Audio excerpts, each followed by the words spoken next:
Hey everybody, Mason Day here, and I'm with Caitlin Sterner, and welcome back to Jacked Up Gardening. Today, we're going to chat about different orchid fertilizers and how to use them to keep your plants happy throughout the year. Yeah, Caitlin, orchids are really a fan favorite, not just amongst our customers, but also in the office. I can tell you that I am not an expert when it comes to orchids. They're just not my thing, but I know they are for a lot of folks.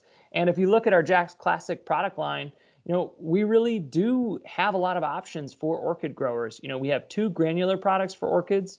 And we also, for foliar stages, you should feed our Orchid Special 30-10-10. The high nitrogen in that formula was designed specifically for orchids being grown in porous media, like fir bark or rock. And feeding this formula is ideal for healthy leaf growth as the plant can absorb it through both the orchid's aerial roots and the leaves.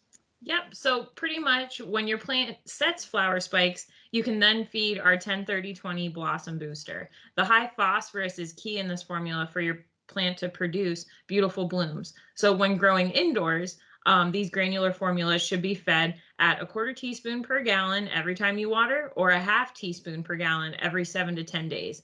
And for outdoor growing, these formulas can just be fed at the traditional 1 tablespoon per gallon every 7 to 10 days. Yeah, and so, not to mention that's like the granular side, but we've also got two liquid formulas. We have our Orchid 756, which comes in a green cap, and a lot of times you'll hear us refer to it as green cap Orchid liquid feed. And then our Orchid Bloom Booster, it's a 396 and comes in a pink cap. Again, we refer to them by the cap color. And these formulas work in a similar fashion to our granular products that we mentioned earlier. Exactly, Mason. So the 756 green cap is to be fed when your plant is not flowering, as it supports healthy leaf growth and formation. And then once your plant sets a flower spike, switch to the 396 pink cap so your plant has the nutrients it needs, that high phosphorus again, to produce those beautiful flowers. Yeah, and you can feed your plants these liquid formulas at a half cap per gallon every time you water, or a full cap per gallon, if you're watering every 2 weeks. Yeah, and one thing to keep in mind, Mason, with these formulas is that our blossom boosters, so that 10-30-20 and our 396 liquid, will only enhance flower production once your plant produces a spike. So these formulas will not induce flower production for your plants. Yeah, there's not really any, cheating that, trying to say, oh, I'm going to switch to the pink cap to get a new flower spike. It's for spikes that are already there. Um, Exactly. And we also do not have any products. We get this question all the time. You're like, what do I put on my orchid if I have a fungus or, there's bugs? We are strictly at Jack's, we're about plant nutrition.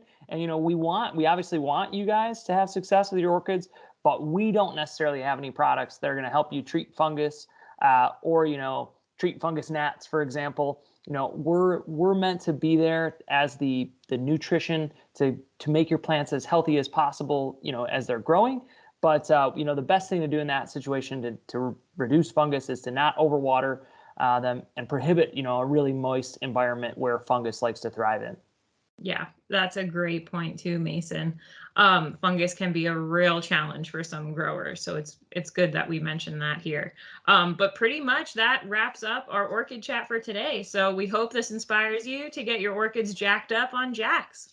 Yeah, and you know what? Maybe this knowledge might help me even like orchids more and start to grow some orchids myself. So until next time, hit us up on social media with any questions that you might have, or send us an email to info@jrpeters.com.